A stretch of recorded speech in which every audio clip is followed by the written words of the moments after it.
Hi, my name is Dana Hofmeyer and I'm currently completing my Bachelor's of Education at Stellenbosch University, and I specialize in intermediate phase. Before I start, I would like to note that I did write a few things down, so if it looks like I'm reading, please excuse me as I don't want to forget anything important.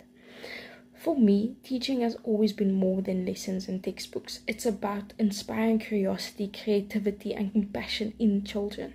I love helping learners discover how they learn, how what they learn connects to the real world, and how their ideas can make a positive difference in the world.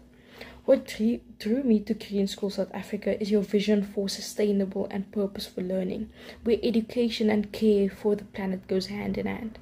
The idea of teaching in such a beautiful natural space surrounded by mountains and gardens really spoke to me. I love that children here learn not only with their minds, but with their hearts and hands too. Ek is passievol oor onderwys wat kinders uitnooi om ook nuuskierig te wees en hulself te ontdek.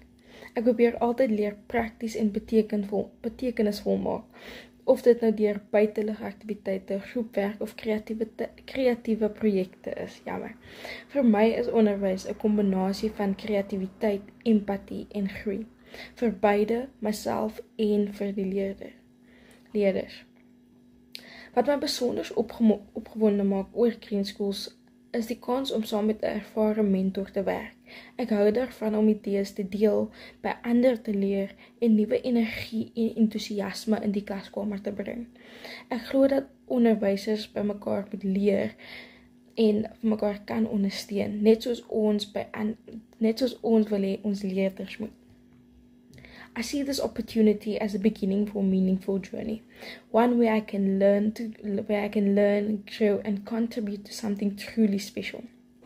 Thank you for watching and considering my application. Baie dankie vir die geleentheid om myself voor te stel.